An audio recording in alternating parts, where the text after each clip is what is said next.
واجب الاحترام میرے بزرگوں، دوستوں، بھائیوں، عزیز ساتھیوں،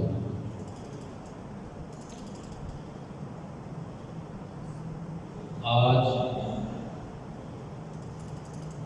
آپ اور میں ہم سب یہاں پر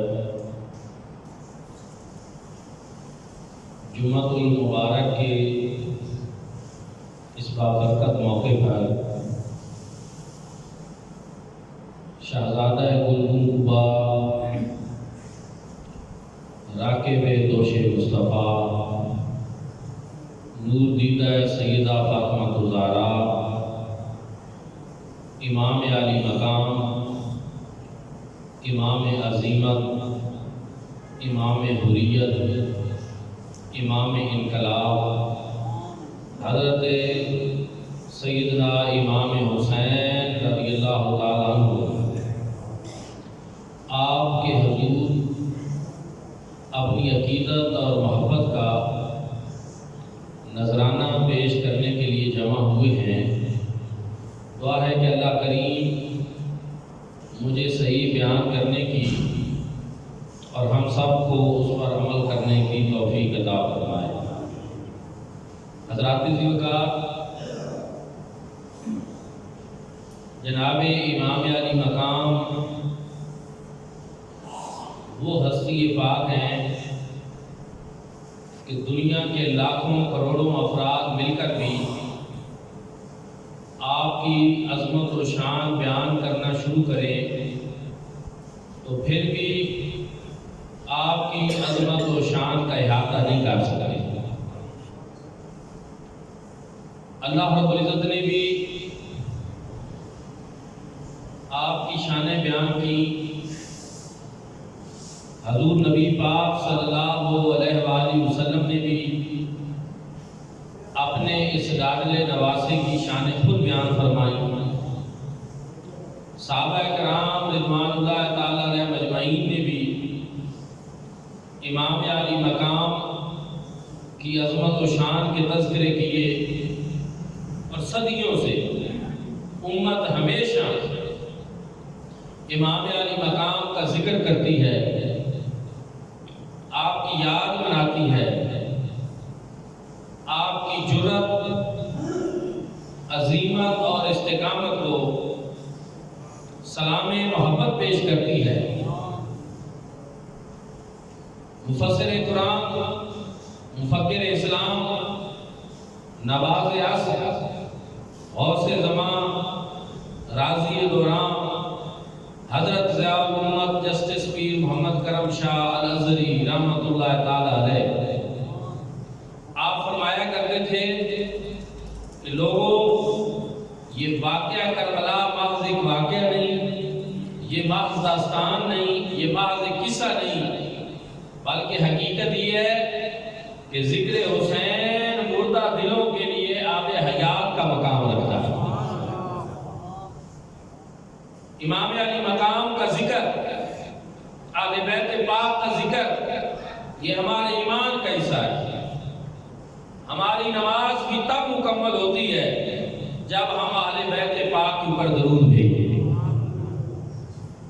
جب آیت کریمہ نازل ہوئی، ان اللہ و ملائکتہ یصلون علی النبی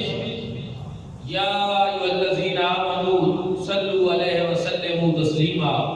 اللہم صلی علی سیدنا محمد وعلی آل سیدنا محمد وبارک وسلم وصلی علیہ، الصلاۃ والسلام علیکہ یا سیدی یا رسول اللہ وعلی آلک وصحابک یا سیدی یا حبیب اللہ۔ جب یہ آیت کریمہ نازل ہوئی تو صحابہ کرام نے عرض کی، یا رسول اللہ، ہم نماز میں آپ پر سلام تو بھیجنا جانتے ہیں کہ السلام علیکہ ایھا النبی ورحمۃ اللہ وبرکاتہ، ہم آپ پر درود کیسے بھیجیں؟ تو حضور علیہ السلام نے ان کو جو تلقین کی، جو ارشاد فرمایا کہ اللہم صلی علی محمد وآل محمد۔ اس لیے ہماری نماز کی قبولیت کا مدار بھی اہل بیت پاک کے درود اوپر بھیجنے پر ہے۔ حضرات ذوالفقار، بدبخت ہیں وہ لوگ جن کے دل آل بیت پاک کی محبت سے خالی ہیں۔ خزاں کے موسم میں اس درخت کی مانند ہے کہ جس کے پتے جھڑ گئے، جس کی شاخیں خشک ہو گئی، اور وہ اہل ایمان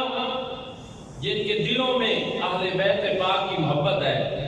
وہ موسم بہار کے اس خوبصورت شجر کی طرح ہے جس کا تنا بھی سرسبز ہے، جس کے اوپر شاخیں بھی ہری بھری ہیں اور ٹہنیاں پھلوں سے بھی لدی ہوئی ہیں۔ حضرات ذوالفقار، صدیاں گزر گئی، امت کے محدثین، مفسرین، سیرت نگار، فقہاء اور بڑے ائمہ ہر دور میں یہ سمجھتے رہے کہ جناب امام علی مقام کا یہ اقدام میدان کربلا میں آپ کا جانا اور وہاں جام شہادت نوش فرمانا، اپنے عظیم خاندان کی اور کنبے کی راہ خدا میں قربانی، یہ کسی اور مقصد کے لیے نہیں، یہ اللہ پاک کی رضا، دین حق کی سربلندی، کلمہ طیبہ کی مضبوطی اور دین مصطفیٰ کی خاطر ہے۔ آج بدقسمتی سے صدیوں بعد کچھ لوگ شکوک و شبہات پیدا کر کے لوگوں کے ذہنوں میں باتیں چھیڑ کر وہ یہ سمجھتے ہیں کہ شاید وہ اس لازوال اور عظیم قربانی کو لوگوں کے دلوں سے بھلا دیں گے، تو یہ ان کی غلط فہمی ہے۔ امام علی مقام کی یہ عظیم قربانی جب تک سورج نکلتا رہے گا، جب تک چاند طلوع ہوتا رہے گا، امام علی مقام کی عظمت و شان کا یہ پرچم سر بلند رہے گا۔ یہ کوئی ایسی قربانی نہیں جس کو کوئی بد باطن اپنے خود سے باطنی کی وجہ سے اس کو داغدار کر سکے، اس کو دہنا سکے۔ یہ قربانی اس آفتاب کی مانند ہے کہ جس کو کبھی گرہن نہیں لگ سکتا، یہ ہمیشہ زندہ و تابندہ ہے، زندہ و جاوید ہے۔ میرے بھائیوں اور دوستوں، کہنا یہ کہ یہ دو شہزادوں کی جنگ تھی، اقتدار کی جنگ تھی، معاذ اللہ، تو سنیں، سب سے پہلے تو میں قرآن مجید فرقان حمید کے مقدس حوالے سے کچھ عرض کرنا چاہتا ہوں تاکہ کسی کے ذہن میں کوئی غلط فہمی نہ رہے۔ اللہ رب العزت نے قرآن مجید فرقان حمید میں ارشاد فرمایا، انما یرید اللہ لیذھب عنکم الرجس اہل البیت ویطہرکم تطہیرا۔ اللہ رب العزت نے یہ ارادہ فرما رکھا ہے، رب تعالیٰ چاہتا یہ ہے کہ تم سے ہر قسم کی پلیدی کو اے اہل بیت پاک، اے نبی کے گھرانے والوں دور کر دے اور تمہیں ہمیشہ کے لیے خوب صاف ستھرا فرما دے، پاکیزگی کے گلستان میں آباد کر دے۔ یہ اللہ رب العزت چاہتے ہیں، یہ رب کا ارادہ ہے کہ ہر قسم کی طہارت آپ کو دے دی جائے۔ محدثین، مفسرین، اہل سنت اور یہاں حضور ضیاء الامت آپ تفسیر ضیاء القرآن میں یہاں بیان کرتے ہیں کہ اس کی وجہ کیا ہے کہ اللہ رب العزت نے یہ احکام کیوں نازل فرمائے، ایسا حکم کیوں ارشاد فرمایا۔ ویسے ہی پاک اور صاف کر دیا جاتا، کسی کو بتایا ہی نہ جاتا، یہ ضرورت کیوں پیش آئی؟ اس لیے آپ فرماتے ہیں، اس لیے کہ حضور نبی کریم صلی اللہ علیہ وآلہ وسلم کا یہ گھرانہ یہ کوئی عام گھرانہ نہیں، یہ عام لوگوں کی طرح نہیں، یہ وہ گھرانہ ہے جس نے قیامت تک کے لیے نسل آدم جو ہے اس کی ہدایت کے لیے ایک مثال بننا، اس کے لیے ایک نمونہ پیش ہونا، روشن چراغ ہدایت کے جو ہے وہ کرنے ہیں۔ اس لیے اللہ رب العزت یہ چاہتے تھے کہ جس نے پوری نسل انسانی کی تقدیر بدلنی ہے، اس گھرانے کے حوالے سے کسی قسم کا کوئی شک و شبہ اگر کسی ذہن میں ہے تو میں اس طرح اپنا حکم ارشاد فرما کر اس کو دور کر دوں گا، تاکہ یہاں سے ہدایت لیتے ہوئے ان کے ذہنوں میں کوئی غلط فہمی نہ رہے کہ اللہ رب العزت نے جب اعلان فرما دیا قرآن میں واضح طور پر کہ اے نبی کے گھرانے والوں، ہر قسم کی پلیتی کو ہم نے آپ سے دور کر دیا۔ میں آج بھی پڑھ رہا تھا مفردات القرآن امام راغب اصفہانی، آپ کبھی اس کا مطالعہ کریں۔ قرآن مجید فرقان حمید کے جو معانی ہیں اس کے لحاظ سے ایک مستند کتاب ہے، مفسرین اپنی تفسیروں میں اس کا حوالہ دیتے ہیں۔ امام راغب اصفہانی نے یہ جو رجس ہے لِيُذْهِبَ رِجْسَ أَهْلَ الْبَيْتِ، کہ یہ رجس، یہ پلیتی کہنے کے تو ہم اس کا ترجمہ صرف پلیتی کر رہے ہیں، لیکن ایسا نہیں۔ آپ فرماتے ہیں اس کے 3 معنی ہیں۔ ایک یہ کہ طبعاً کسی چیز سے انسان نفرت کرے، طبعاً طبیعت کے لحاظ سے کسی چیز سے نفرت کرے۔ دوسرا، عقل کے لحاظ سے کسی چیز سے انسان نفرت کرے۔ چوتھا، شریعت کے لحاظ سے کسی چیز سے نفرت کرے۔ اور آپ فرماتے ہیں کبھی کبھی ایسا بھی ہوتا ہے کہ یہ تینوں چیزیں جمع ہو جاتی ہیں ایک ہی مقام پہ، کہ طبعاً بھی وہ چیز اچھی نہیں لگ رہی، عقل کے لحاظ سے بھی اچھی نہیں لگ رہی، اور شریعت نے بھی اس کو جو ہے وہ حرام قرار دے دیا ہے، شریعت بھی اس کو پسند نہیں کر رہی، تینوں چیزیں مل جاتی ہیں۔ میرے بھائیوں اور دوستوں، آپ غور کریں، پھر انہوں نے مثالیں بھی دی ان تینوں چاروں معنی کے اوپر، کہ 3 معنی الگ الگ، اور چوتھی صورت پھر یہ بن گئی کہ جہاں یہ تینوں صورتیں اکٹھی پائی گئی۔ یہ چاروں بیان کرنے کے بعد انہوں نے ہر ایک کے اوپر قرآن پاک کی ایک آیت ذکر کی ہے کہ جہاں طبعاً نفرت دلائی گئی اس کو رجس کہا گیا، جہاں عقلاً نفرت دلائی گئی اس کو رجس کہا گیا، جہاں شریعت کی روح سے جو ہے ناپسندیدہ چیز کو رجس کہا گیا،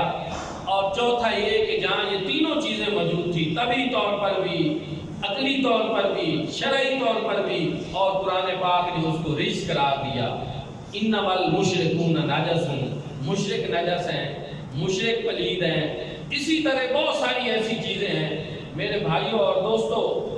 اب میرے اس عرض کرنے کا جو مقصد ہے، میں آپ کو خاص مقام کی طرف لا رہا ہوں۔ ہر وہ چیز جس سے طبیعت نفرت کرے، ہر وہ چیز جس سے عقل نفرت کرے، ہر وہ چیز جس سے شریعت نفرت کرے، وہ رجس میں شامل ہے۔ تو مجھے کہنے دیجئے کہ جب اللہ رب العزت نے طبی نفرت والی ساری چیزیں اہل بیت پاک سے نکال دی، عقلی طور پر جو ناپسندیدہ چیزیں ہیں وہ بھی اہل بیت سے نکال دی، شرعی طور پر بھی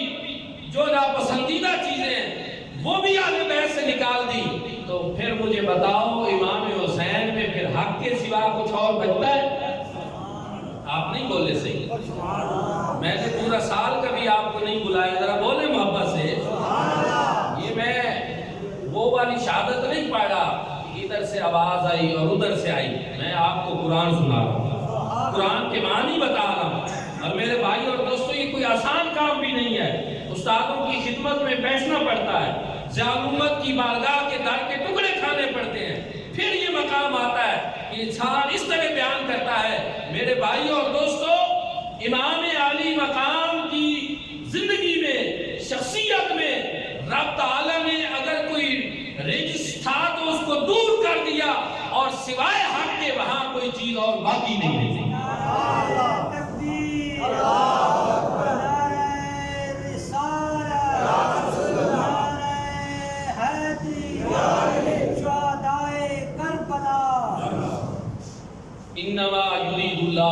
زبان کو مری ساحل البیت ویطہرکم تطہیرا۔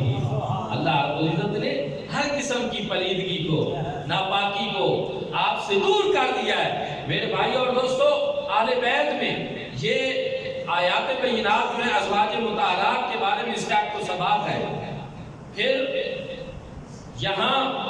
مصطفیٰ کریم صلی اللہ علیہ وآلہ وسلم جناب علی المرتضیٰ سیدہ پاک امام حسن اور امام حسین، ہم سمجھتے ہیں کہ اہل بیت میں سے ہیں، اور حضور علیہ السلام نے ان کو علامہ ہؤلاء اہل بیت ہی فرمایا، یہ میرے اہل بیت ہیں۔ اور اس بات پہ تو کوئی اختلاف ہی نہیں ہے کہ امام حسین اہل بیت ہیں کہ نہیں، سب مانتے ہیں کہ امام حسین اہل بیت میں سے ہیں، اور اہل بیت وہ ہیں جن کو قرآن کہتا ہے کہ ہم نے ہر قسم کی ناپاکی اور پلیدگی جو ہے اس کو اہل بیت پاک سے دور کر دیا۔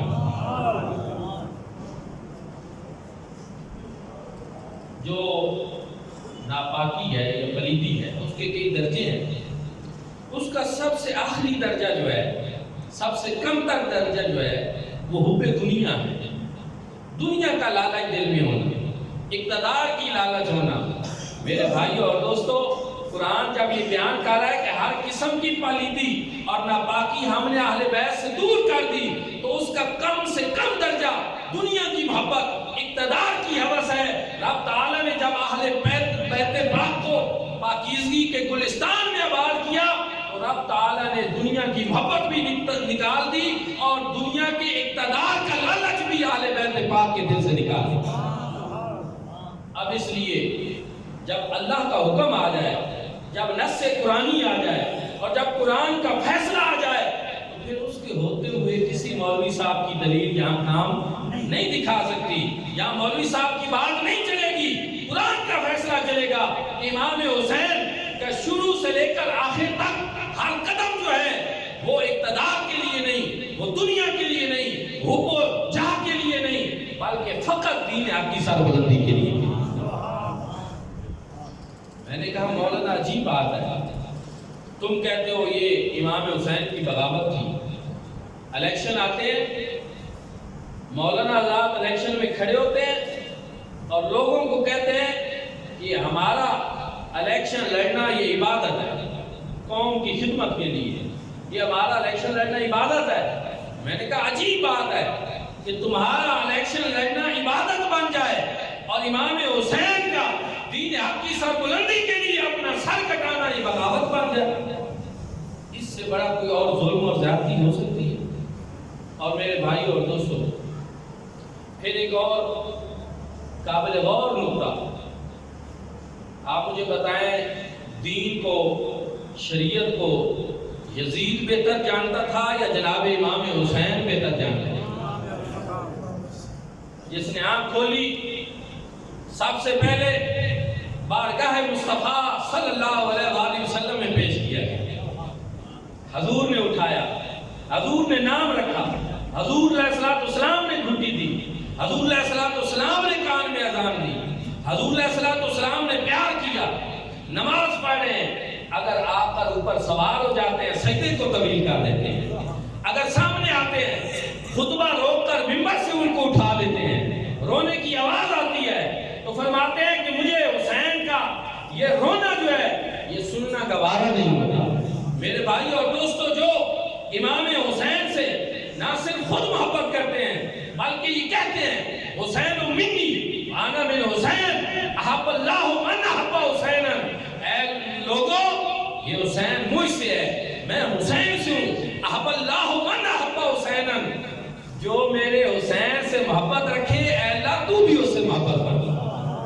نعرہ تکبیر، اللہ اکبر، نعرہ رسالت، نعرہ حیدری، نعرہ غوثیہ۔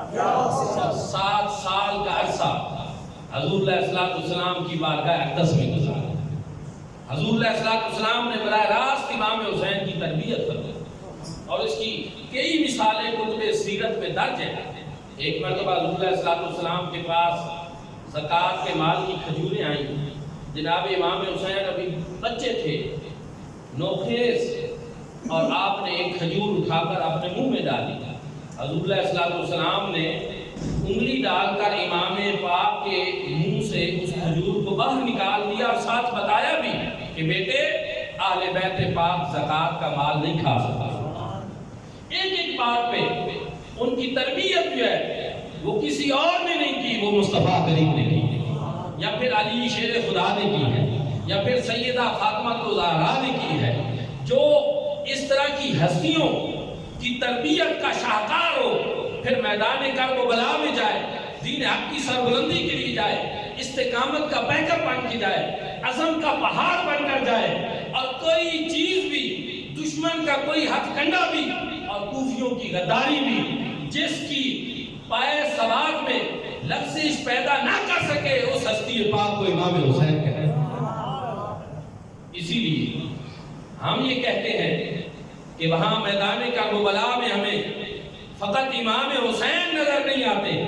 بلکہ وہاں سیرت مصطفیٰ بھی نظر آتی ہے، وہاں علی شیر خدا کی جرأت بھی نظر آتی ہے، سیدہ فاطمہ الزہرا کی تربیت کا عکس بھی نظر آتا ہے۔ پنجابی کے ایک شاعر نے بڑی خوبصورت جملوں میں بات ختم کر دی کہ جدی مثال نہ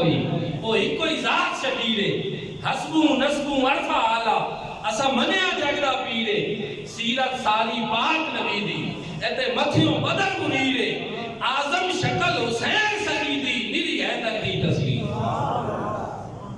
مصطفیٰ کریم صلی اللہ علیہ وسلم کی تربیت کا شاہکار، علی شیر خدا کی جرت حیدری کا وارث، سیدہ فاطمہ الزہرا رضی اللہ تعالی عنہا کی تربیت کا عکس جمیل، جناب امام علی مقام کا میدان کربلا میں جانا، یہ عہدہ کے لیے نہیں، یہ اقتدار کے لیے نہیں، یہ دین حق کی بنیادوں کو مضبوط کرنے کے لیے۔ حضرت براء بن عازب رضی اللہ تعالیٰ عنہ بیان کرتے ہیں، رأیت رسول اللہ صلی اللہ علیہ وآلہ وسلم حامل الحسین علی عاتقہ، بارہا میں نے حضور نبی کریم صلی اللہ علیہ وآلہ وسلم کو اس حال میں دیکھا کہ آپ کے دوش مبارک کے اوپر جناب امام حسین سواری کر رہے ہیں۔ اسی لیے ہم کہتے ہیں راکب دوش مصطفیٰ۔ حضرت فاروق اعظم رضی اللہ تعالیٰ عنہ کا واقعہ تو آپ نے سن رکھا ہے، جب انہوں نے دیکھا کہ جناب امام حسین حضور علیہ السلام کے دوش مبارک پر سوار ہے، تو انہوں نے حضور علیہ السلام کی بارگاہ میں عرض کی کہ یا رسول اللہ نعم المرکب، سواری کتنی اچھی ہے۔ حضور علیہ السلام نے ارشاد فرمایا نعم الراکب، سوار کتنا اچھا ہے۔ اگر سواری اچھی ہے تو سوار بھی کتنا اچھا ہے۔ تو اس طرح جس کی سواری مصطفیٰ کریم صلی اللہ علیہ وسلم بن رہے ہوتے ہیں، اور جس کو حضور علیہ السلام کے دوش مبارک کے اوپر سواری کرنے کا موقع ملے، آپ مجھے بتائیں کائنات کے اندر کون سا ایسا تخت ہے، کون سی ایسی کرسی اقتدار ہے جو جناب امام علی مقام کی سواری کا مقابلہ کر سکے، حضور علیہ السلام کے دوش مبارک کا مقابلہ کر سکے۔ اس لیے جو عظمتیں اللہ رب العزت نے ان کو عطا فرمائی تھی کائنات کے اندر، وہ کسی اور کو نصیب نہیں، ان کو کسی تخت کی نہیں، کسی کرسی کی نہیں، کسی اقتدار کی ضرورت نہیں تھی۔ آپ یہ سمجھتے تھے کہ اگر آج باطل کے سامنے علی شیر خدا کا لاڈلا فرزند اور مصطفیٰ کریم صلی اللہ علیہ وسلم کا نواسا یہ کھڑا نہیں ہوگا، تو پھر قیامت تک کے لیے کسی مظلوم کو یہ جرأت نہیں ہوگی کہ وہ کسی ظالم اور جابر کے سامنے کھڑا ہو سکے۔ اور اسی بات کو حضور خواجہ خواجگاں حضرت خواجہ معین الدین چشتی اجمیری حضور غریب نواز نے بیان کیا کہ شاہ است حسین، بادشاہ است حسین، دین است حسین، دین پناہ است حسین، سردار نداد دست در دست یزید، حقا کے بنا الہ الہ است حسین۔ سر دے دیا لیکن ہاتھ کسی بد باطن کے ہاتھوں میں نہیں دیا، کیوں؟ اس لیے کہ دین کی بنیاد بھی رکھنے والے جناب امام حسین ہیں۔ میرے بھائی اور دوستو، بعض لوگ جو ہیں وہ حقا کے بنا الہ الہ است حسین پہ بڑے پریشان ہوتے ہیں کہ حضرت خواجہ معین الدین چشتی اجمیری نے کتنی بڑی بات کر دی ہے۔ تو سنیں، صرف انہوں نے یہ نہیں کہا، حکیم الامت، فیلسوف اسلام شاعر مشرق قلندر لاہوری حضرت اقبال کیا کہتے ہیں؟ بہر حق در خاک ہوں غلطی داست، بہر حق در خاک ہوں غلطی داست، بس بنا الہ الہ کردی داست۔ آپ فرماتے ہیں کہ یہ آپ کا خون مبارک جو ہے یہ جا کر جو خاک میں مل گیا ہے، اس کی کوئی اور وجہ نہیں سوائے اس کے کہ آپ یہ چاہتے تھے کہ لا الہ الا اللہ کی بنیادوں کو مضبوط کر دیں۔ اس لیے امت کے صلحاء، امت کے فقہاء، محدثین، مفسرین سب کا صدیوں سے یہی نظریہ رہا ہے کہ امام علی مقام کی یہ لازوال قربانی یہ کسی اور مقصد کے لیے نہیں، دین حق کی سربلندی کے لیے، یہ الہ کلمۃ الحق کے لیے تھی، یہ دین کے پرچم کو سر بلند کرنے کے لیے تھی۔ اور اسی لیے کسی نے کہا کہ اگر حسین اگر شہید نہ ہوتا، گھر گھر یزید ہوتا، یزید ہوتا، یزیدیت کے اصول ہوتے، نماز روزہ فضول ہوتے۔ یہ کوئی عام بات نہیں ہے، نماز روزہ عبادات ہیں، لیکن ان کی اہمیت تب ہے جب انسان جناب امام علی مقام کے فلسفہ پہ عمل پیرا۔ 8 محرم یوم عرفہ ایک دن حج سے باقی تھا، 25 حج جناب امام حسین نے پیدل فرمایا 25 حج۔ آپ کو اتنی محبت تھی حج کرنے سے، لیکن یوم عرفہ 8 ذی الحجہ ایک دن حج سے باقی تھا، آپ مکہ سے کوفہ روانہ ہو گئے۔ تو میرے بھائیوں اور دوستوں پھر آپ کیا سمجھتے ہیں کہ عبادات کے ہوتے ہوئے بھی امام علی مقام یہ سمجھتے تھے کہ نفلی حج کرنا اس سے زیادہ یہ ضروری ہے کہ دین حق کی سر بلندی کے لیے باطل کے سامنے کھڑا ہوگا۔ اس لیے آپ نکلے۔ تو دوستو، ہم سب کا یہ دینی فریضہ ہے کہ ہم اہل بیت پاک سے محبت کریں، آپ کا ذکر کریں، اپنی اولادوں کو ذکر حسین پاک جو ہے وہ سنائیں، سکھائیں اور اس کا درس دیں، قیامت تک کے لیے فلاح انسانیت کی امام علی مقام کے فلسفہ۔ گاندھی نے بھی یہ بات کہی، اس نے کہا اگر دنیا کے اندر دور غلامی کا خاتمہ ممکن ہے، وہ امام حسین رضی اللہ تعالیٰ عنہ کی طرح قربانی دینے سے ممکن ہے۔ یہ بات گاندھی نے کی۔ آپ دیکھیں، اس وجہ سے ہم سب کو چاہیے کہ ہم بھی ان چیزوں کو سمجھیں۔